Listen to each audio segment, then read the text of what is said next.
I'll give you a clue. It was Grimsby. They are pressing quite well. What's happened there? You've got to be joking. Oh, sorry, I've done it wrong around, so I've drawn an arrow, I haven't seen it, sorry. He must have a horsey up his arse. If we're playing on professional and that's happening for Barcelona... 2 years ago, sorry about that, I don't know what that was. I'm sorry, that's just put me off the game. I'm not having that. Anyway, segue, moving on. What has that got to do with football? Why is that at a football ground? Hello and welcome along to another ramble from the Honest Football Podcast, where we bring honesty back to the beautiful game. I'm Daniel Cody, and joining me on the show as always this week is Charlie Betts and Craig Savage. What's coming up on the show this week, Craig? Coming up, we have problems at Gateshead, EFL promotion and relegation battles, non-league playoff shambles, any other business, and unofficially, Noe Pamrose named the Matchday squad. So, how's your week been, guys? Well, I think more importantly, Craig, how's your week been? Because any of those of the listeners who follow us on Twitter will have seen a few, I would call them disturbing images over the past week. The way you describe disturbing is not really the word I would... Well, not just because they've got your face in them. No, so I've got to. So you had a football match on Saturday, Craig, as per usual. No issue with that whatsoever. Obviously, Finishes around 4:30. Yeah, probably 4:30, 5 o'clock. Were you at home, Craig? No. You were away. Oh, you were away. I thought you were at home. Oh, sorry. Oh, no, I think I was generally at home. No, sorry, I was at home. The match was at home. The match was at so home. You were done by 4:30, right? Okay. You were invited to a wedding reception that evening. I technically was, yes, before that. Yeah, you were correct. So correct. So obviously, as with most football teams nowadays, you would have like a tracksuit to wear to and from the game.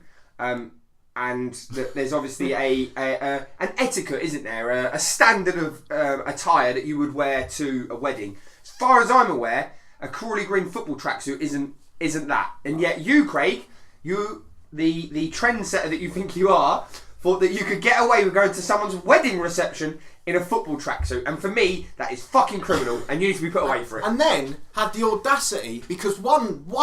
I'm sorry if you're listening, one idiot defended you. You suddenly think you can get on your high horse now. Well, the soccer swap and like football goals, something like that.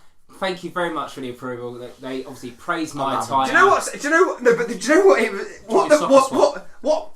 what was the bit that pushed me over the edge? If I'm honest, I was actually livid with you Saturday night, and I say this as someone who's had a wedding and realised how much effort that woman's wife, not him probably, because if it was anything like my wedding, did nothing. That man's wife. Sorry. That wedding's already gone wrong, mate. No, how much effort that man's wife has put into groom's wife, right? Yeah. Groom's wife has put into it. The cost of a photographer and how much it costs per photographs and all of that, and they take me in the evening, and you're there, and you've literally ruined every single photo you've been in because you're in a tracksuit. And then you had the audacity to take some selfies with the fucking bridal party, correct? With Mr. Alan Green. Is he part of the bridal party? Well, yeah, of course he has a fucking one of those fancy suits on, didn't he? Well, to be honest, crying out loud, I couldn't honestly believe it wasn't enjoying all the group photos. You went to a wedding in a tracksuit. But you're trying to say I've ruined a photo. How much? I never ruined a photo. I was not in any of the photos. So I have a wedding photo book over here. Okay, they cost money. So you can have the group photos, and some nice photos, all of this. If this was my wedding, and you did that, I'm going to get to the bit in the evening. The evening reception bit. Oh look, there's Craig in his tracksuit. Fucking hell. Well, so we have to look back at that in 30 years' time and go, why is there a man in a tracksuit at your wedding? If I somehow get into those photos, I've done a very good job. I did write in their book. You're one of my best friends, Craig, but I was livid with you Saturday night. And I wasn't even there. I wrote in their book, I said, we're the guys in the Crawley tracksuits, congratulations on your special day. Shocking. Absolutely shocking. I was disappointed with the fact you think that's okay is criminal, honestly. I got praise on Twitter, so that's more than enough. No, have a look at yourself before you go out into the fucking next wedding you go to. I don't agree with it, but he's gone a bit overboard. Yeah, he has now. No, should we cheer you up a bit, Charlie? Go for it. Let's talk about snooker. I know you like snooker. Oh, right. This cracked me up. I know we're a football podcast, but... We're talking about other sports today. Oh, God. If you haven't, just go on YouTube, whatever, and John Higgins was playing... Neil Robertson. And Neil Robertson, otherwise known as the Thunder from Down Under. There you go. Let's carry Dan's knowledge of snooker's a lot better than mine. I've only been casually watching it whilst I'm doing work. But anyway, if you look, so Neil Robertson sizing up a shot, was it for the, I think it might be for the black or the red in the bottom corner of the table. Irrelevant. In the background, John Higgins, I'll let you carry on, Dan, but John Higgins basically is slumped in his chair as if he's either fallen asleep or unfortunately someone said that he's just been like murdered, basically. Well, good for him. It's But boring. well, no, because what actually is, I didn't realise that there's a screen above him to show the table, obviously from a bird's eye view, and he was looking at that. But you could just go on YouTube, put it in, and John Higgins and Neil Robertson, and honestly, I was crying with laughter because It's he's not motionless. It's not standard looking up. It is a back in your seat, slumped to the side, staring up in the air. It is And very, he's completely motionless. very Honestly, peculiar. it had me in stitches. It did. but absolutely wonderful. And I wanted to talk about another sporting event. It was What is this shambles? It was good. Don't comment until you've seen It's it. like every armchair fan watching Arsenal lose on TV. No. Oh, hang on. I put a good 50 hours into the World Snooker Championships. And if it wasn't for work, I'd put in a lot more. And if it wasn't for another sporting event, it'd be even more. That sporting event is the IPL. Lovely segue, eh, Craig? Go on, talk to me. I wanted to talk about the IPL. A bit like the Big Bash that we went over in the summer. It's a wonderful sporting event, a T20 tournament. It's probably the biggest franchise tournament in the world. Absolutely amazing. However, I had a little gripe for the first time in the tournament. Now, bearing in mind, a bit like the Big Bash, I'm watching these after work, having recorded them, so I'm about a week behind. So Right. the events preceding here probably happened about 2 weeks ago. Okay? So at the weekend, sometimes you have to do double headers to make sure all the fixtures fit in a certain frame of time. Of course. This year there's a Cricket World Cup, not that it's that important, So, but yeah. it's got to be finished by the middle of May, essentially, whereas normally it'd run on a bit longer. So one match was a daytime game, and to strum up an atmosphere that you would normally get on an electric evening, a bit like a football match, under the lights it's always special. But in the daytime, and I mean if you see the IPL, every game, 30, 40, Yeah, 50,000, yeah, Oh It's no, fanatical. I watched one yesterday, which was. Absolutely I fanatical. watched the Super Bowl actually. That's the only Well, time I watched you know, don't ruin them for me. it. Oh my bad. But there was a daytime game, and I found it a little bit strange because they had decided in India one of the ways they could strum up an atmosphere when there was already a great atmosphere was by giving every single fan a vuvuzela. Oh no! And Let's for keep going. 4 hours, Oh. all you could hear was the sound of 20,000 vuvuzelas going off at the same time at a different pitch. It was a horrific. There's no name. It's for just that. like a Do you constant know- duck quack for 4 hours. Do you know what? I don't mind that. I mean, this episode's called a constant duck quack, isn't it? But it just. It sounded awful. Every other game, I love the IPL, the atmosphere. I'd love to go and watch a game there one day. I would rather them do the Vuvuzela than the Mexican wave. Oh, you're no, They Craig. don't do a Mexican wave there because they're far too fanatical for that. That's a silly comment in my opinion. But it just really frustrated me. We've mentioned musical instruments in various forms before, and you know, IPL, come on, you're better than that. I don't think they care what you think.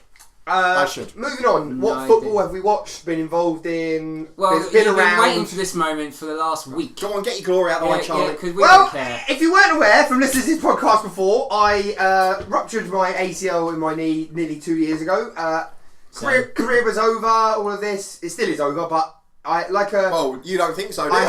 had what would be the word, a crescendo recently. So no, I've been coaching a football team most of the year. We were short of players this last couple of weeks. So played a couple of Saturdays ago, lost 4-0. However, playing this Saturday, Redemption came along because not only did I play as a sweeper in a back three, no issue with that. Not only did we keep a clean sheet, not only did I get man of the match, I actually scored! So after 2 years out of the game, he comes back, 2 games played, 1 goal, 0.5 goals to game ratio. Thank you very much, I'm out of here retiring. I'll take that. And we have woken up to that WhatsApp message every morning this week. No, I think to get a triple header in your final game of football, having only played... But Charlie, is it your final game of football? Well, for now, I will be honest. What's your I direct quote after that? well- I've still got it, lads. I'd see me on the pitch next season, wouldn't you? I'm playing next season. The problem no, is you're not. The problem is due to injuries and stuff. I pretty much limited my playing my playing options to 2 positions. Yes. So if the team that I play for doesn't play either a sweeper or a free midfield with a CDM, I'm shafted basically. You need me as a coach, basically, because the CDM is sorted in that. So yeah, in terms of football I've been involved with, I basically carried You the were a team. hero. I was a hero, yes. I was a hero in the last game of the season. Left the fans wanting more. Make sure I get a contract next season. Always make sure you perform well at the end of the season. For any kids who are listening, make sure you do it. Last game of the season, make sure you have a great one like I did. And get a contract the following year. There you go, moving on. I hope you didn't get a new contract. Well, I don't know yet. Yet to be negotiated. But go on. No, Charlie I'm wants joking. more money. I'm joking. Go on, lads. What football have you been? I went to watch So the county we live in is obviously Bedfordshire, so their rep side for the under 18s. They played Luton Town's under 16s. It was a very good game. Ended 3-2 to Luton Town. And it was just good to watch. Was that Luton Town Academy? No, yeah. Varying degrees of... There's some very good players on both sides, and hopefully, obviously, some of this Luton side could actually progress obviously to under 18s and maybe A lot of to history person. for it at Luton, to be fair. There is a lot of history. Speaking of Luton Town... Go on. Oh, you want me to speak about Luton Town? Well, luckily, we didn't have to rely on Luton Town's performances because we've had a slightly dodgy week. But thankfully, so have Pompey, which we'll have more on later. Hey, Brendan. Can I ask a really quick question about this? Would you have rather... So obviously, for those who don't know, Luton Town and Barnsley have both been promoted. We'll talk in detail later, but go on, But just really quickly, obviously they have been promoted. Would you have rather, as a fan, genuinely, have basically got automatic promotion the way you have with Pompey losing, etc., or would you have been happier if Pompey had won and then you had to beat Oxford to go through? No, I was basically shitting a kidney at the prospects of having to turn up on Saturday evening. Yeah, Oh, really? There would have been a lot more pressure if Obviously, but I mean, as an actual fan, because No, winning no, it, 'cause not we- default, you that's can- the wrong you word, can, but winning it without kicking a ball, I is want- that as much... I Well, want it it's not done the first- early as possible. Luton did that when they won the conference for... Yeah, but that's what I'm saying. So it's happened a few times now. But actually, would you have liked to have done it where No. you? No. I want it done the earliest possible. I don't care how it's done. If That's it fair. gives the option that it's set and it says P next to your name of the table, then you take it. No, it's fair comment. No, I was just wondering genuinely whether you would have. Yeah. 2 in a row, happy days. We'll be impartial from this point on. Oh, shit. And now it's time for Ramble of the Week.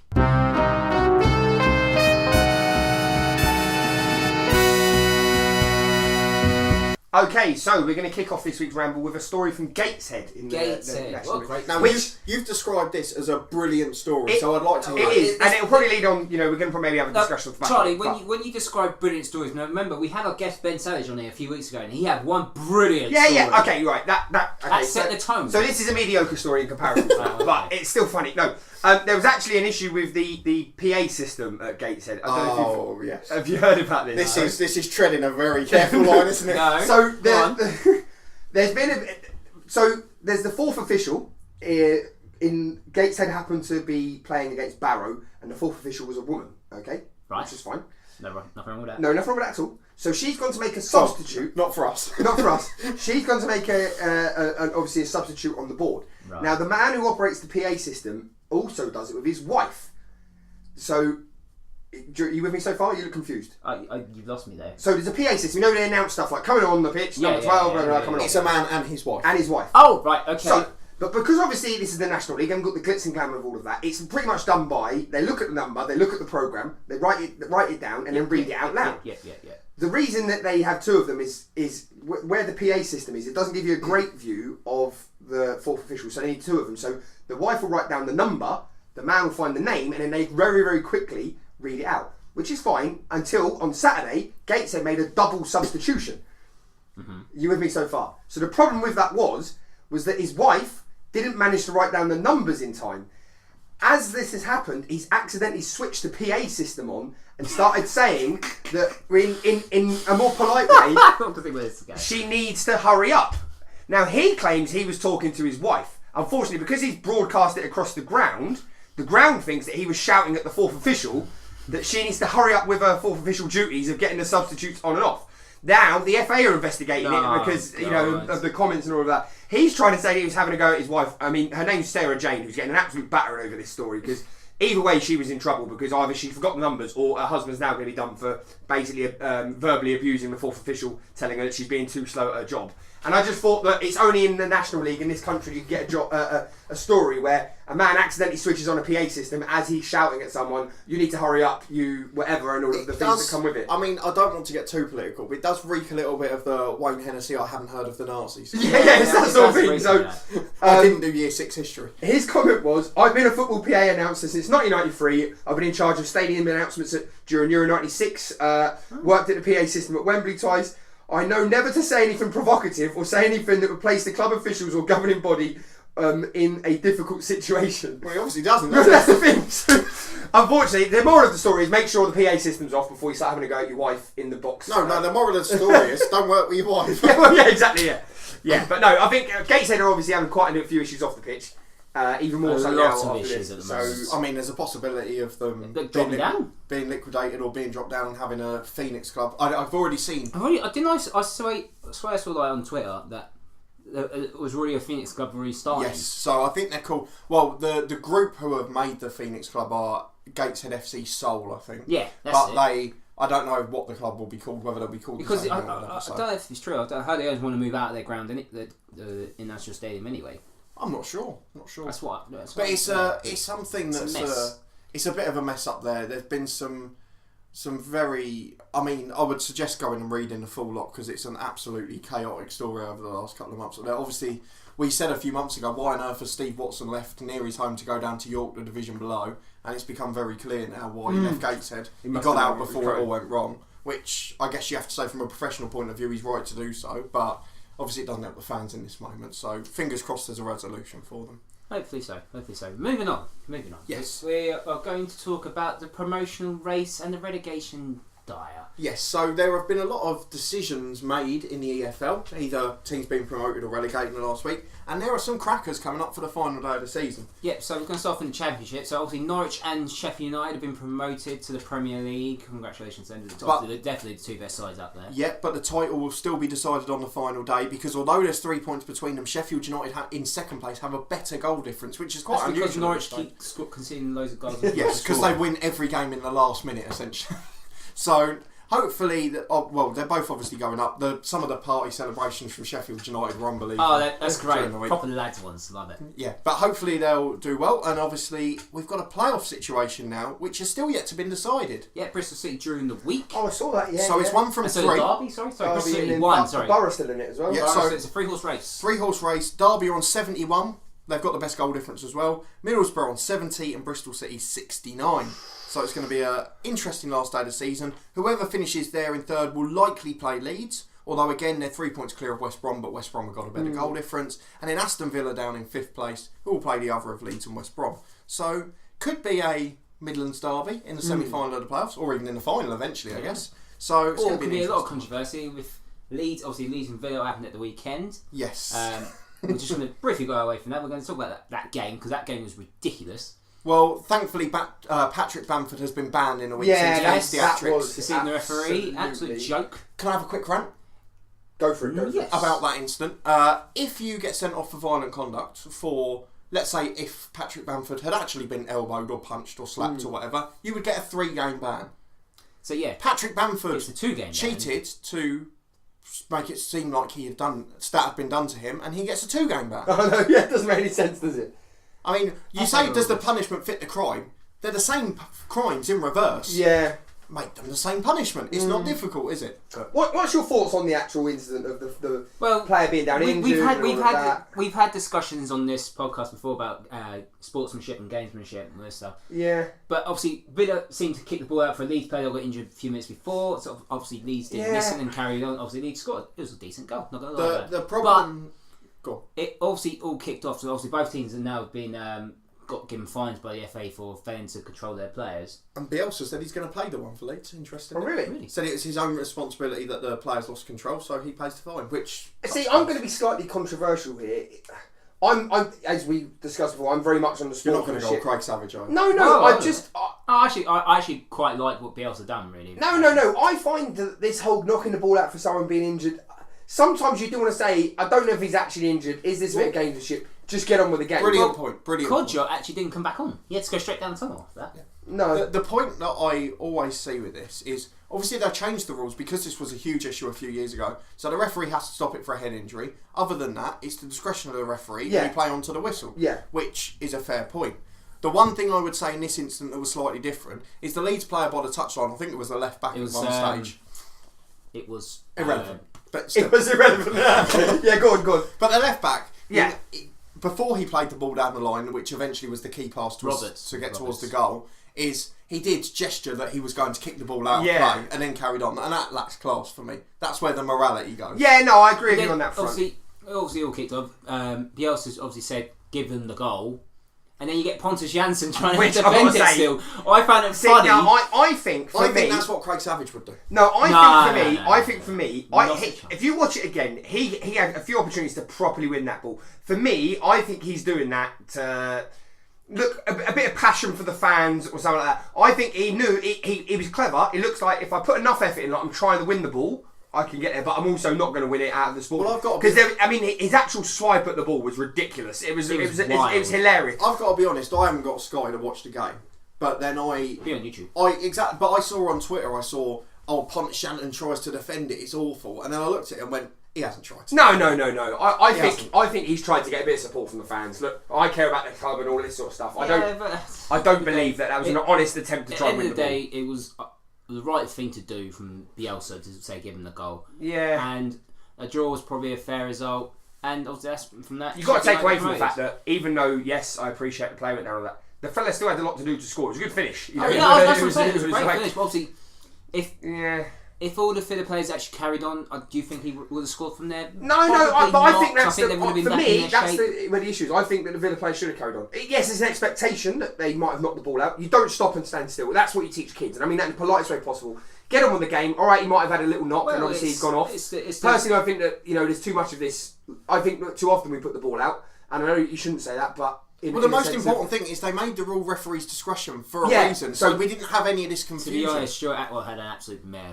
But let's toughen up. Let's get on with the game. Let's stop going down too easy over little free, silly sort of tackles and stuff like that. Get on with the game. That's what everyone wants to see. I don't want to see people keep knocking the fucking ball out. Can we move to some scandal? Hold on a minute, sorry. He's turned into you, were right. No, I get it. Grand down the football here. Well, we do need to mention that we went and played football before, and Charlie did head the ball once or twice, so maybe I don't know. He did. It frustrates me. I paid to watch people play football, not for the ball to be out. Knock the ball out. Yeah, I know, but then if he's hurt, he's hurt. Is he hurt? Then carry on. No, in that instance he was. Stop. You're not going to agree, okay? People want to listen to an informed debate, not two people shouting at each other. Well, he's been shouting at me all day.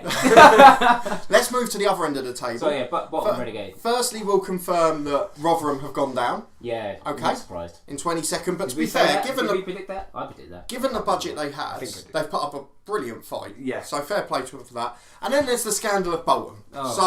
We had this incident last weekend where the game against Brentford was called off at the last minute. Yeah. It was then rearranged for next Tuesday after the season ended. Yeah, And now it's been scrapped, and Brentford have been awarded a 1-0 win. A 1-0 win. So I might claim that. When Well, I heard that at one point Bolton were going to have to field coaching staff because they just couldn't obviously They get the squad. weren't use under 18s, but under 18s played a game the day before. Yeah. Before all. So I heard they were going to have to put like coaching But staff. the problem with the coaching staff is that any that weren't registered, because it was past the free transfer window, they couldn't then register new staff or anything like that. So I mean, that's a proper shit show. It's a bit of a strange incident. Obviously, they've got masses of problems going on behind the scenes. That the former Watford owner, Lawrence Bassini, he couldn't prove his funds, and there's problems going on with that as well. Bolton have said that the deal's off, but Bassini's saying, "I'm now the Bolton owner." Interesting. Makes sense. So it's going to be a huge mess, and obviously, it's one Anderson wants to put me in the administration, which somehow mean they won't get a 12-point deduction, which is against what. At this stage, we need the competition to be protected. It's not going to make a great deal of difference if this season. The competition's not protected when you get someone in the Championship or you're having a points deduction. Well, yes, but that's because of, with the greatest respect, the Bolton fans and the players and the staff aren't responsible for that. The person responsible is the EFL person who decided that he was a fit and proper person. Because that goes back to your what, Craig? The fit and proper persons test. Every single time it's a problem. But fucking let's shit. move So on. League One. More positive. You have to be impartial. You have to be impartial. Let's be impartial. Sorry. Calm down. I'm happy for Barnsley. Okay, Luton and Barnsley have both been promoted and will battle it out for the title on Saturday evening. After this is Anger. As this comes out, we'll be in the second half of that game. Yeah. Okay. Yeah. Also, same time as the Women's FA Cup Yeah, final. no. We mentioned last week, yeah. not only can the West Ham fans not get there, any fan of a League One club will also miss the game. No, that's true. Even on TV. So, absolutely ridiculous. Who are Barnsley playing? So Luton have got Oxford, haven't they? Barnsley have Bristol got Rovers Bristol away. Rovers away. Right. But on Sky, they've selected Southend versus Sunderland. Oh. I know Southend are really It's the viewership. They're going to get more fat people. Come on, It's a chance to put Sunderland on It's a TV. total race. Well, that's the thing. At the other end of the table, I mean, This is the best one. We've got 1 from 2 for the playoffs because Peterborough won away at Portsmouth on Tuesday to send Luton and Barnsley up. They are now 1 point behind Doncaster going into the final game. They're miles behind on goal difference, but obviously that'll be irrelevant if the results go a certain way. So the only result, if Peterborough better their result by winning, then they will go into the playoffs. But obviously if Peterborough draw and Doncaster lose, unless Doncaster lose by 9, it will still be Doncaster. Do you think, just going by the playoffs, obviously Sunderland are in there, do you think they underachieved? Yes. Sunderland? Yes. Yeah, of course they have. They spent what? How much they paid for Will Grigg? 4 Well, 5 million? to be fair, Why do you like that? You've got to be. well, we getting did all the agent fees a few weeks ago, and they spent more on agent fees. They spent over half of the agent fees in the whole division was spent by Sunderland, and their agent fees were more than 14 clubs to combine they spent on transfers. It's ridiculous. I mean, you can talk about club size and stuff, and I appreciate that. Obviously they've been in a bit of a downward spiral, but they are a big club. But if you're spending that much money, you've got to be getting automatic promotion. And that's no disrespect to any other teams in that league, but I've got to say, from the 2 games they played achieved. Luton and the 2 games I saw them on TV, they haven't played good football. They've been consistent. They've snuck wins. They've drawn quite a lot. I guess if you wanted to stereotype the sort of Jose Mourinho style, they get 1-0 up, or get 2-1 up, and then shut up shop. See you wonder what they're going to do with that Jack Ross, because obviously he's got them up there and thereabouts, but. I think they've underachieved. Are they going to hold on to him? But then Scotland manager's jobs available. Yeah. Do we bear in mind the fact that, don't forget, they've finished, relegated 2 years in a row? Has he just steadied the ship and actually brought a little bit of positivity back to the club? If they got up in the playoffs, it's all irrelevant. Yeah, that's true. Because Charlie said they'll sneak into the top 6 and go up in the playoffs. Obviously, we'll have prediction shows coming later in the month. That was one out of about 14 that I might get right. But yeah, go on. But obviously, I'm the only one who didn't predict Sunderland to go up. So I just think he's the manager Jack Ross in a precarious position. I think that he could get his head could be on a I don't think they're going to go up. I don't think they're going to win the playoffs. I reckon he'll be gone by the summer then if that's the case. But if it stays as it is, time will tell. If they play it stays as it is, I think they'll get Charlton, and I think Charlton will beat them. Yeah. Anyway, at the bottom is very, very interesting because there's only one team relegated at the moment, and that's Bradford. There's 6 or 7 other teams that could still go down. Well, let's go. With 1 game to go. Crazy. 23rd place, second bottom, Scunthorpe United, 46 points. Third bottom, Walsall, 46 points. Fourth bottom, Plymouth, top of the relegation zone, 47 points. Guess who's now managerless? Plymouth are playing Scunthorpe this week. We're going to talk about that in a minute. Plymouth, managerless. 20th place, Southend United, playing Sunderland on TV, 47 points. 19th place, AFC Wimbledon, who Luton gifted the chance to stay up, 49 points. Done a fantastic job, actually, I've got to say. Done a brilliant job. Brilliant job. And then Wycombe Wanderers would be very unlikely, but 18th place, 50 points. All technically, mathematically could go down, although the Wycombe one is almost certain. If they go down, that's an absolute joke. So realistically, it's probably 3 from 5. And Wimbledon, I would say, are unlikely at this stage. And I think, if I remember rightly, Wimbledon either this summer or next summer are moving back into Plough Lane. So it's probably a great thing for them. Yeah. Where were they? Were they rock bottom when he took over? But they were definitely in relegation zone. Them and Bradford were well adrift. And obviously Bradford have stayed down there. A bit of a shame for them. He knows, Wally Downs, And they played decent stuff. I mean, they were very direct, but you could tell that they were well drilled. Yeah, he's a good manager. He's been at some big clubs, hasn't he? But obviously, let's talk about Plymouth. Derek Adams has been sacked with 1 game of the season to go. Obviously, they lost. Was it 5-1? They lost 5-0, 5-1 against Accrington, which obviously that's a relegation battle, and it's. I don't see the point of doing it. Why? Exactly, I agree. Why can't you just wait another game?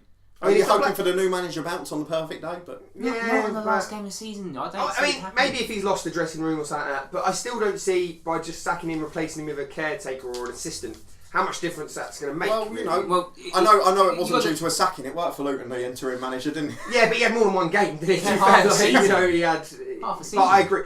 Yeah, maybe. I don't know. I guess their theory is, what's the risk? We've just lost 5-1. We'll probably go down. What's the risk? Yeah. It's been such a yo-yo for Plymouth for the last 2 seasons of we started off crap and then somehow survived, got to mid-table, and then this season's been it looked like the mid-table, then back down to relegation again. So did they just think they had the job done too early?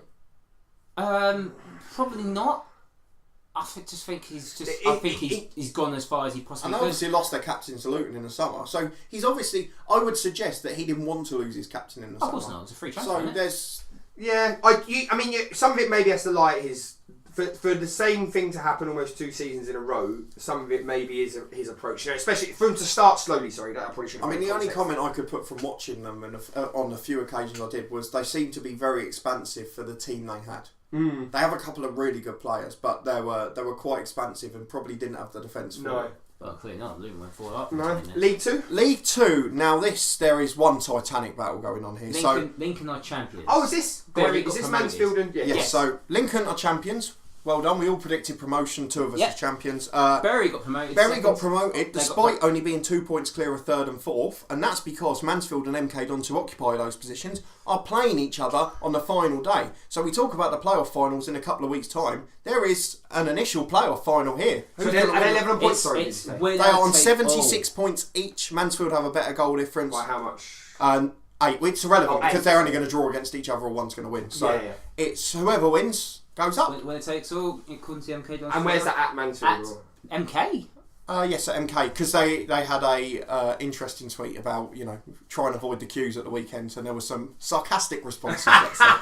Because it's not often, it's quite sparsely populated. Part of me would like to go just for the thing of just being a win or bust sort of game. Actually, part of me would like to go and watch it. Tickets still available. Well, it's a 30,000 seater stadium, and they've got they're a 15-year-old club with 5,000 fans. To be fair. And they never. I might pop over just for the Titanic battle. But go on, you were saying. Go on. So yes, that's going to be a winner takes all clash. There's also a winner takes all. Well, not a winner takes all clash, but 1 from 2 in the playoffs as well. So we've got Newport on 70 points. Yeah. Goal difference of 0. We mentioned earlier in the season at the time they were flying up the league, but had the worst goal difference in the top half. Yeah. Because Michael Flynn got manager of the month earlier in the year when they lost 6-0 at home to Yeovil. That's right. Yeah, you weren't happy about that. He got manager of the month this month as well. Oh no. He's done a job though. On the budget, a fantastic job. Obviously, they lost their vice captain Fraser Franks during the season due to a heart scare as well. So he's done a brilliant job to keep them up in the table. And then 1 point behind them is Exeter in 8th. Charlie predicted them to go up at the start of the year, and they need a win and some luck to get in the playoffs. But the big news in League 2 is at the bottom, and we may have to eat some words. Yeah, I've got to say. Well, you say eat your words. I was quite confident in Sol. No, don't even go there. No. Adamant. Don't even go there, Craig. I'm going to put a link in the eye above. People can judge for themselves. Do you know, for me, it's between a rock and a hard place because obviously I quite spectacularly predicted Notts County to get promoted. So did I. I think but Charlie predicted it as champions. Yeah. So who did I predict? Obviously, I need to save. In terms of the competition that we're doing, I need to save some sort of points that hopefully they don't get relegated because I'll get negative points for that. But on the flip side of it, I feel like Sol Campbell has done such a good job in the short time and resources that he's got that he deserves to stay up almost. So you got to remember, Macclesfield didn't win a game for the first. I don't know, 14, 15 games. And they didn't have a budget at this level. No. They had a National League budget. Incredible job. So, in terms of the table, Notts County are 2 points behind Macclesfield with a game to go. Yeovil are already gone. I predicted them to go down to outcry from the two of you at the start of the year. And the new American ownership, unfortunately, hasn't worked out because they sacked their long-serving manager as well. Mm-hmm. So, Macclesfield, essentially, due to the eight better goal difference, only need a draw to stay up. So, interesting last day. The oldest club in the world. And that's the saddest thing. The oldest professional club in the world. One sad note, though, or that may make it a bit more tricky for Sol Campbell, is Macclesfield's players have not all been paid for April. Have they not? You just hope, for the sake of him and whatever he's done, that they can be professional enough that they can get through 90 minutes, then air all their grievances about the paying and all of that. But just for one game, just put that aside for the fans and try and. If I was Sol Campbell in that dressing room, I'd be saying today, go and show why another club needs to pay your wages. Yeah. Go out there, do the job for this club. You'll be heroes. You'll be remembered here by the fans, and you'll also get a move where you actually. Do you think the same will happen for him? Do you think he'll still? Will he be there? Do you think Sol Campbell? If they stay up, will he still be there in September? That's unbelievable. I mean, if he's not being paid, he's going to get offers soon. Yeah, surely someone's going to take him now, isn't he? I mean, he's going to be flying up the ladder in no time. We've got to hold our hands up. He's done an unbelievable job. I really thought that because... I do think you two should hold your hands up. Oh, shut up. You've definitely said it. I know you did. Again, it links back, though, to the way people are perceived in the media, because he's perceived as being this sort of very arrogant, out-of-touch man. I'll be the first to admit that I thought he's gone to work with what are essentially a group of non-league players that have come up from the National League, and I think he's been quite open about it. I think if you listen to some of the interviews later on in the season, he said about the challenges he's faced of, the way training kit, all that stuff.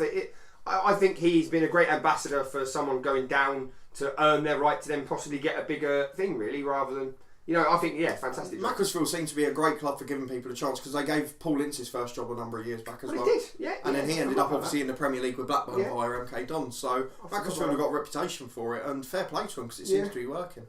Craig, I'm going to sort of. Are you finished on those? I am finished on the. Sort of leads you into a story because you know a bit more about them, but in the lower leagues, non-league football, sorry, there's this silly restructuring now, which means that teams can.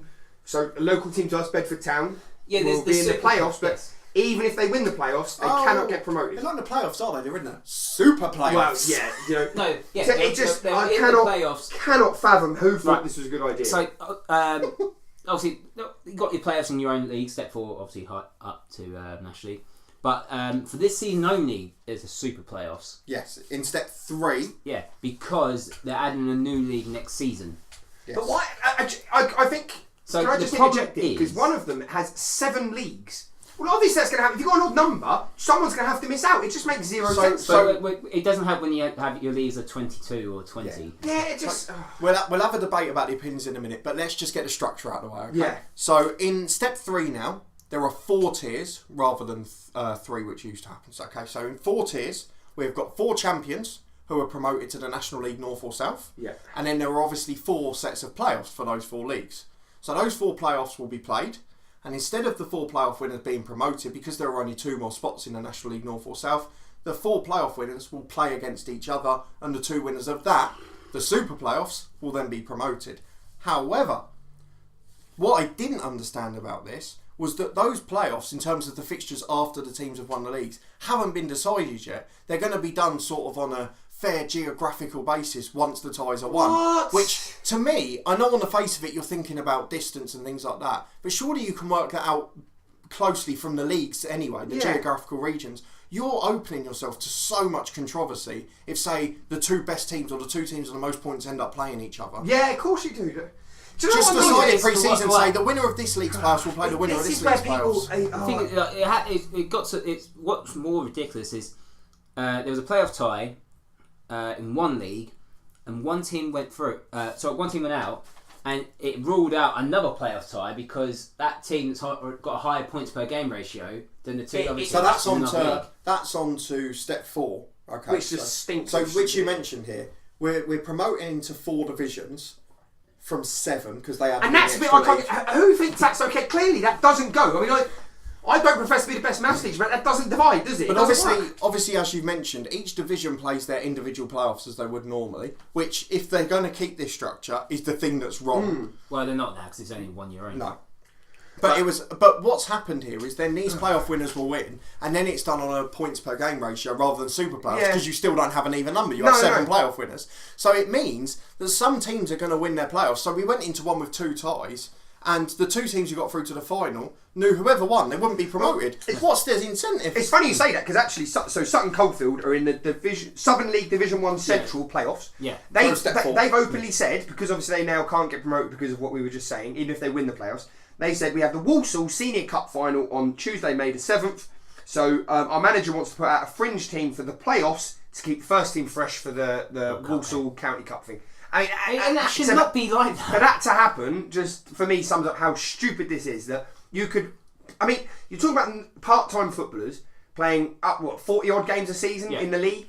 Then plus cups. Plus cup. Then winning your playoffs. I mean, how much more do you need to do to get promoted? For non-league players, this all stems from what I can gather, the very limited bit I got of the restructuring of the league was to reduce travel. Okay. Yes.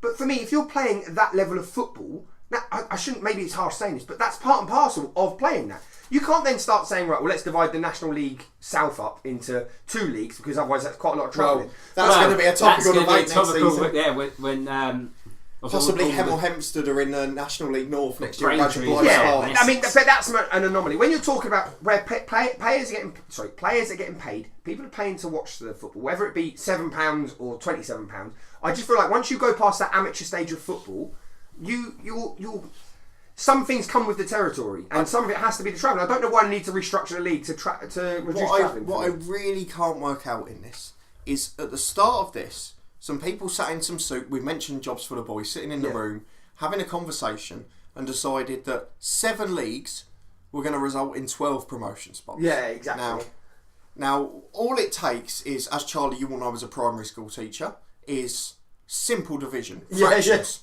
I mean, that's a fraction dividing by 7. I mean, it's not even a double-digit number. And you know that 7 doesn't divide into 12, Charlie. It's just absolutely baffling to me. Dear So you've got two teams who are basically guaranteed we can play our playoff final knowing that neither of us are going to go up. And they're focusing on local cup competitions instead. And I just don't understand. The whole aim of the playoffs is the excitement of getting promotion. And the biggest point I made on this is, let's say, for example, for clubs local to us, so somewhere like Bedford Regions, a perfect example, Biggleswade United, say they were to get to them, is Town. Biggleswade Town, sorry, my mistake. If they were to get to the playoffs, your local casual fans, we might want to go and ground hop and watch a game. Yeah. How the fuck are you going to introduce new fans to that level? Yeah, exactly. Yeah. A casual football fan who's used to promotion, relegation, a playoff means the winner goes up. You go to a playoff final, it's your first game, you go, oh, go and support my local team, they're in a playoff final, let's go and give them the support. They win the game. Oh, we haven't got any chance of getting promoted. No, we can't do it. Like, the fact is that, like you say, But the thing- if the you fact use that- a simple player, then suddenly you have to have a degree in statistics to work out what the fuck is going on with the playoffs. The fact that you Sort it out, please. the God. fact that you have to, you're pretty much defeated before you after you confirm that you're in the playoffs is just not right. Well, it's a dead rubber, isn't it? Yeah, I mean, that's the actual term, isn't it? Like, it is a dead rubber. But what I You're don't going know- into it's not having a group game in the World Cup and both teams are already out. The thing is, like, if it all works out, you basically you could get a bye yeah. from your own, not even in your own league. To sum it up, and I'm not going to go over it all again, but you've got teams now who are putting out a stronger team in their local county cup than what they are in the playoff final of their own league. That's the stage you're at. To get to one league below the National League North and South. That's the stage you're at, which for me, just... I guess the only other thing I would mention on it is not only have they had those problems, but they seem to have had quite a lot of scheduling issues. Easy for me to say. So one game, I can't remember which one it was. Stourbridge. Been moved 3 times within a week. Yeah. One of them was at 36 hours notice. When you're talking about lads who hold jobs But down, again, you know, you're talking about levels where most fans are having to pay like a £10 admission. Didn't they have to wait? The reason why they moved it in the first place because there was like a player in the LGBT. Yes. Problem. And again, we've mentioned how many times about football being decided in boardrooms, so I don't quite understand why. Again, the one set of people who are being shafted there are the fans of those clubs. and definitely. It just proves that no one. And as we've proved, they're Well, the no life- one at the top they're can. the lifeblood Didn't of the think club, and you're going to one- lose them. You lose them. That's how you lose football clubs. The another reason because of the cricket. Oh, there's been so many The reasons. Stourbridge ground is actually next to a cricket ground itself, so you literally have one. Well, it stadium. goes back to something you've been speaking about, Dan. We're probably won't go enough time to necessarily go into loads, but football matches being decided off the pitch. You know, all of this points being awarded for this. I mean, I've seen so many this week. Yeah. I was going to do it this week, but I'm going to save it for next week. Well, There's does probably going to be a bit less news, but nicely leave you on to just one story from Northern Ireland. a bit more positive. Oh no, it's not. No. But So what's happening? Because you have been going on. it's not a big deal, but you could just probably relate to it a little bit. So the Crusaders were playing Ballymena in the Northern Irish Premier League a few weeks ago. The club Charlie claims to support twice a year. Yeah, no, I See, he's 3 been times. moaning about people supporting 2 teams. No. My issue is not supporting 2 teams. My issue is supporting 2 teams in the same league. How you can be a Luton and Man United fan It's is not the same backwards. league, is it? They're potentially going to be 12 places apart next year, so don't even go there with me. Whereas, for example, if, say, United are, in 10th place, Luton are in 2nd, that's 12 places, isn't it? Fuck, you're a bit ambitious there. No, but I'm just saying, it's that principle, isn't it? So I don't understand. If you can draw each other in the FA Cup, you shouldn't support And both Charlie teams. knows West Ham will be up in No, third. but what I mean is that unless they get to Europe, they can't play Ballymena. What Anyway, happens when you get an FA Cup to a League Cup? Exactly that, which is now going And to affect he's been to far more Ballymena games than you have Manchester United all Luton this season. Well, anyway, ex-Ballymena United player Seems David funny. Cushley, who quite frankly, by the way, has an unbelievable left foot, and I saw him score a worldie of a free kick once, played against Crusaders. Unfortunately, and I can't believe I'm saying this, So Ballymena. we're playing Crusaders, but he's obviously going back to his old team. He plays for Crusaders now, but he wasn't actually named on the team sheet. Came on as a substitute. No. So, How do you not know that? well, at that level, I don't understand, because although the standard of football, I would say, is probably not amazing, it is still a semi-professional league, and there's actually will be now, 2 professional teams in there. So for that to be happening at that level, I mean, there's qualification for the Europa League. Yeah, as we spoke about a while back, you need to at least be a UEFA A, to go and... Anyway, the point being, at that level of football is quite embarrassing. So the result was changed, made no difference to the league whatsoever, but there was a 3-point turnaround and a £500 fine. So Oh, okay. Well, we need to do a guest the fine for the Northern Irish League. I guess £500. But yeah, so I don't know, Craig. Did you get a £500 fine or? No, because we're not that rich. Oh, well, it just goes to show the mistake. I suppose the reason I'm telling that story, Craig, the reason I'm telling that story is to make yourself so you don't feel bad because you're not the only team that makes that mistake. That it can happen a much higher up. I've been telling you guys that I've seen teams getting fined and kicked out of cups. But do you know what the thing that really annoys me about this is, again, the rule of player ineligibility initially was made to stop players who aren't eligible for that club playing. So you couldn't just bring in ringers or things like that at every level of the game, okay? This player, a bit like the one at yours and a bit like the one initially in your game, both instances we mentioned, were all players who were genuinely at the club and they've either just forgotten to put them on a team sheet or they've had a slight admin error in a transfer or whatever. Or and just not put his name right. And you're losing points and results are being changed around on the pitch for that. Yeah. What difference has it made? No, I totally Let agree. the game be decided on the pitch. Why does that never happen anymore? I don't understand. Just to be fair, Bolton and Brentford was decided off the pitch. very, very, very quick side note, just because you can't normally watch live football on a Saturday afternoon. The Northern Irish FA Cup finals tomorrow, and it's a 2:30 kick-off on BBC Two Northern Ireland. And Crusaders, who we just mentioned, are in there. Hopefully filling the team sheet, are playing, I would get pronunciation wrong, Ballina who are of the Championship, so the league below. So a proper David and Goliath situation. And if you're not a West Ham fan at the game, or you're not a League One football fan, you can watch BBC One Women's FA Cup final at 5:30. So you could have some proper, good, honest football. So There's there's loads of free football tomorrow. They're all on free channels. It's Irish fantastic. FA Cup and then the women's football. What channel is it? Oh, is it on BBC? Yeah. Oh, The so Irish different one's sport as BBC Two Northern Ireland. I think. Well, no, If you've got Sky, it's like I meant 9. women's. BBC One. I was on BBC. But yeah, there you go. BT Sports, though. So you can see David and Goliath. Can a team from the league below win the cup? But yeah. Is it long? No, Ballina. Do you not listen? I just assumed long because I saw they won the league by a landslide, as Charlie predicted in a very husky voice at the start of the season. Are we on to any other business? Yes. So I've got a story from Scotland, and obviously, if you know when you play like your Sunday games and end of the season, you say dead rubber, and you draw. Or you're in a playoff final. Playoff final. You pick a team out of a hat. I've seen this done. Yeah, We've done it once. We've done it once recently. So Partick Thistle, I've got a relegation. Partick Thistle, not Patrick Thistle, but carry on Sorry, anyway. I won't You be- love publicising that guy. So Patrick Thistle. No. Yeah, Partick don't Thistle. do that. The assistant manager requested the team to pick their own side Okay. for their. And remember, it's not dead rubber. It's a relegation battle. They need points to survive. Right. So Brian Kerr said, "Boys, big game on Saturday. We want each of you to bring in your starting 11 tomorrow morning on a piece of paper in a blank envelope and hand it in at training. No need to speak to each other about this. It's your team who you want on that pitch at 3 o'clock on Saturday." That's interesting psychology. That really interests me.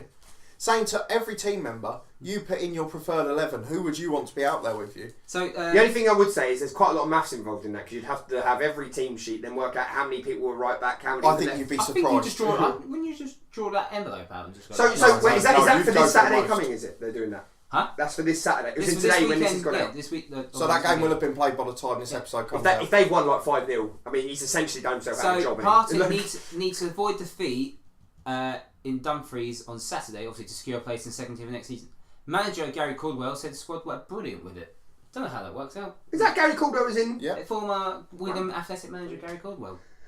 Really, really quickly, I've got a story from Bulgaria. Okay. Easter Monday, there was a game. You have to really forgive my pronunciation.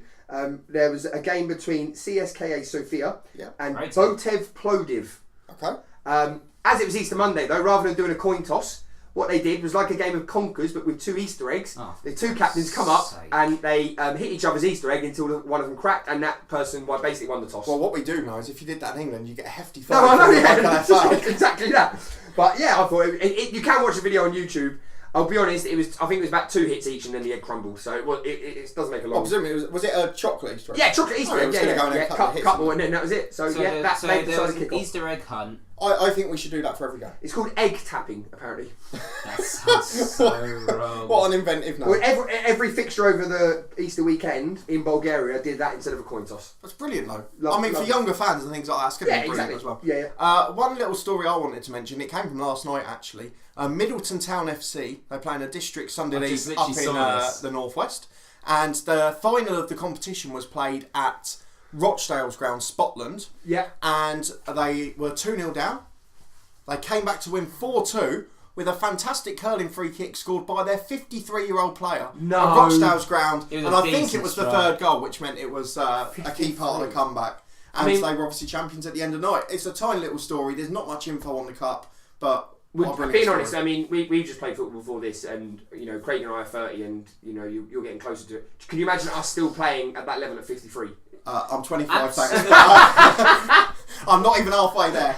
Absolutely. So I guess for me, genuinely, my best moment in my footballing life so far is playing on a Kenilworth Road pitch when I was 11. So if he's a Rochdale fan or even just a football fan, it's a great play moment, under the lights, and that is so a fantastic achievement. I've got one any other business from Africa. Won't beat Ben's one before you ask or anything like that. No, but just that Tanzania have named Emmanuel Amanuki. As part of their initial 39-man squad for the African Cup of Nations. What makes it unique is he's actually only 15 years old. So to play for his national team at 15, if he does make an appearance, I mean, in fact, he's only in the initial 39, could get cut, but if he does make an appearance in the tournament, he will therefore be the youngest person to play in the African Cup of Nations. So hopefully if he gets there. He's already played a few fixtures. He's played against Nigeria, Uganda and Angola. Some were qualified, some were friendlies, but still, 15, that's incredible. Well done to him, and hopefully he has a good career. One more thing from me is I messaged this you guys during the week, but I'm talking about referees here, where you're not going to moan again, are you, Craig? No. You probably you. So a referee received a 160-day ban. Oh, I saw it. From refereeing for not bringing his cards to one game. Oh, for goodness' sake! With a £55 charge, but he's also not allowed to pay football as well. Yes, he can't play football. Yeah. So hang on. This is what I want. I'm sorry, I'm going to go off on a rant. Yeah, right. Okay. This is local FAs who are so worried about the lack of referees. 7,000 referees dropping out a year. You've all heard the numbers. It's been on Soccer Saturday, Football Focus, all of the lot. Yeah. Okay. This referee was banned for half a year from refereeing. Which, do you know what? As much as half a year seems hefty, I can understand. You've forgotten your cards for a game. There's a punishment for that as a referee. Yeah. What the fuck has that got to do with you playing on a different day in a different league in your own right? That's like saying let's say you get sent off in a game, right? Saying, well, you're the coach of this team, aren't you? Not anymore, you're not. No, but I mean, he's forgotten his cards. If he's like, I don't know, punch someone or something, I can understand a 6 month. It'd be like saying to a player, you've forgotten your shin pads for the game, you can't play for 6 months, you can't play any five-a-side football during the week. In fact, you can't go to the gym because they're as related to that as what it is. This is the exact point the bloke made. I'm sorry, I've forgotten his name, but what he was mentioning about the fine, he was taking aside the refereeing fine. He wasn't really having much of an argument. He said it was a bit harsh, but you know, it's not was it £55? Yeah, seems a lot, but yeah. Oh no, but I'm talking about the fine and the ban and all that. Right. But what he said is, I've been banned from playing football because of this refereeing mistake for getting my cards for longer than people who have been caught for assaulting people. Yeah. And exactly. Obviously, there was a link on Twitter from Ref Support UK. I don't get a Twitter plug in there, but you love a handle. Yeah, they linked it to there was a game happening between Oxyjets and Cockfosters where the Cockfosters player hit the referee in the face. He only got a 140-day ban. So that referee for forgetting his cards has been banned from playing 20 football days more and refereeing football for longer than a player who's punched a referee in the face. And it's like the same thing with the referee that didn't have the coin. And he got a fine. I mean, fucking people using Easter eggs in Bulgaria. Bulgaria. Can you imagine that? That's why I was linking it into that. Do you know about it's a 5-year ban and you're not allowed to... That's a large sentence. Do you know all that was proved with that rule is that, one, the FA had never thought it through before, the local FA, whoever it was in question. Two, CFA, I think. Two, there was no common sense or consideration. And three, they've probably, in their heads, they've probably not even looked at something related to say, well, actually, we banned a player for 140 days for punching a referee, and now we're banning a referee from reffing and playing for half a year. It's half a year nearly. Yeah. For forgetting your card. I cannot believe What's it got to do with him playing football? You're taking the person not only out of his job, a part of his job, but out of his enjoyment and participation. And like you say, in the just go back to beautiful the original point, we're crying out for refs. No wonder fucking people don't want to referee anymore. I wouldn't want to referee if that's the punishment. That would put me off Please, everybody. imagine you forget your whistle then. What are you going to do then? A red card, a non-red card is £35. That is just And he's getting absurd. 55. Absolutely ridiculous. Violent conduct's around the same price. We're not going to be able to Violent explain conduct, forgetting your cards. We can't That's explain the it. I think we're all in agreement for once that is an absolute disgrace. Oh, what a strike, Camero! An unbelievable strike from the Frenchman. And now it is time for the unofficially sponsored by Noé Pamero Name the Matchday squad. Hello, Noé. Hello, hello, Noé. So the rules on the screen. I'm going to give you a game. You're going to name the players who played. La la la la. Sudden death, etc. Right. As you know, recently I've tried to keep the games that we've been doing fairly topical, games that either are coming up in the following sort of week or games that have been played that week that we're in. So, you obviously know that this week there was the Champions League semi-final between Barcelona and Liverpool. What I thought would be quite a good thing, so I did actually see it on the BBC website because it was to name the last Liverpool team to win at the Nou Camp. Oh, no. So we're going back to Wednesday the 21st of February 2007 when the game finished Barcelona 1, Liverpool 2. All I want you to do... Was that a knockout stage? The first leg of... I can't see which round it is, but yeah, it was the first leg of the knockout stage. Oh, it was round 16, must have been, if it's February. So, as I say, in front of 88,000 people, Liverpool beat Barcelona 2-1. There were 3 subs by Barcelona and also 3 subs by Liverpool.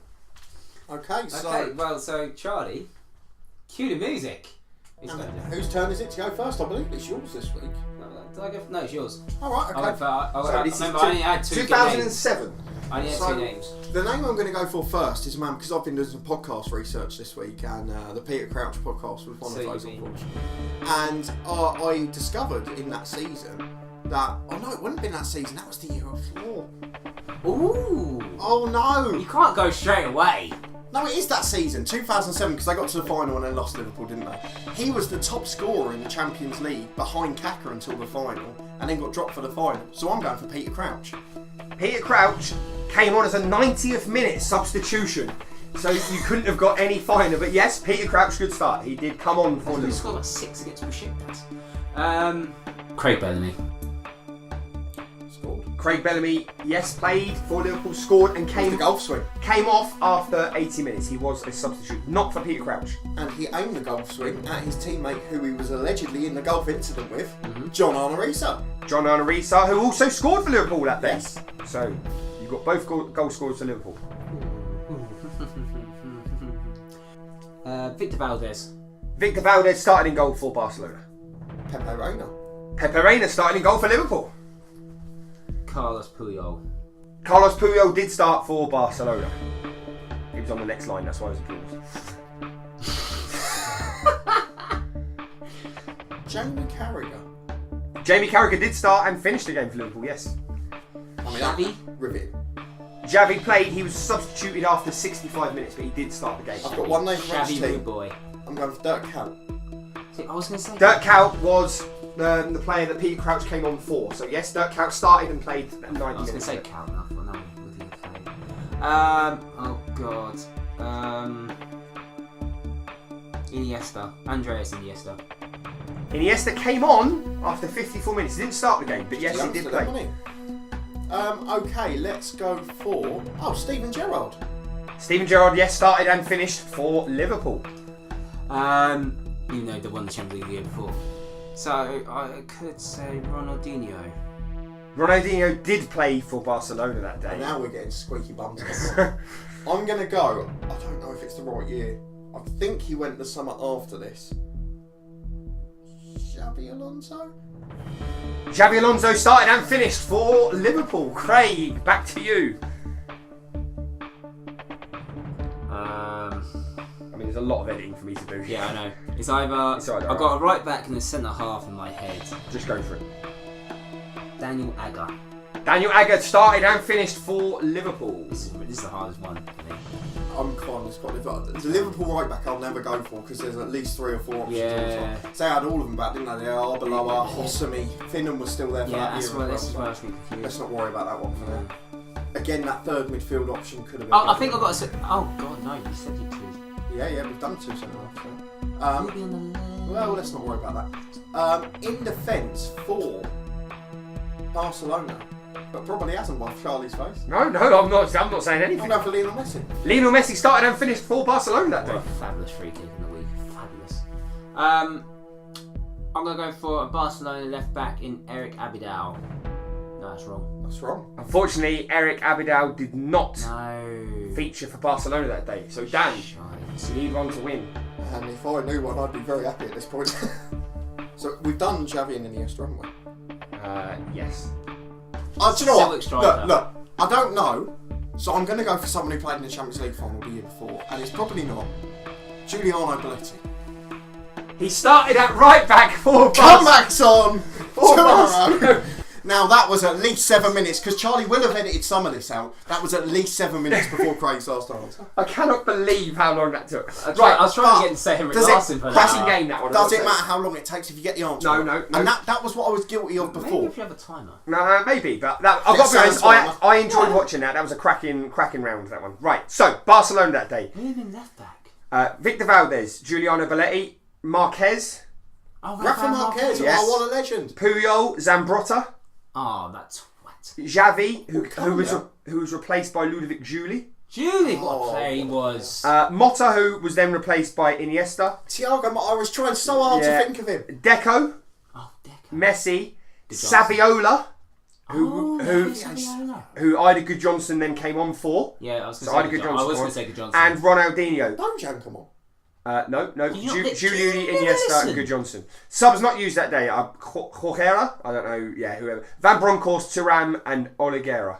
Don't know if you know. Packet, not Packet. No, Ola. Goal scored that day by Went to Deco. Blackburn. Liverpool that day. Pepe Reina, Arbeloa, Carragher, I Daniel was gonna say Agger, Risa, and Steve Finnan. So looking at that, it must have gone for 5 at Or back. Reece in midfield, maybe. Sissoko, Yeah, Mohamed most Sissoko. who was then replaced by Bolo Zenden. Wow. Xavi Alonso, Steven Gerrard, Craig Bellamy, who was replaced by Jermaine Pennant. I was going to say. Wow. And then Dirk Kuyt, who was replaced by Peter Crouch. Subs not used that day: Jerzy Dudek, Sami Hyypiä, Gonzalez, and Javier Mascherano. I nearly went Sammy Hyypiä I until nearly he did went Agger. Mark, I nearly went Mark Gonzalez. So that concludes another one. Yeah. Oh, that was very enjoyable. Those of you listening now won't probably understand that 8 minutes of tension of Dan trying to choose one answer, but it worked. The neutral games are working. The neutral games are working. For Yeah. his sake. Incredible game. There's a streak going. There is. It's now 2 in a row, but it won't be next week. And that is it for today's Ramble. Don't forget to like, share and subscribe. You can follow us on Twitter at HonestFootball3. And where can they follow you, Craig? At Craig Savage 89. Where can they follow you? At FM Load. And we'll see you next time.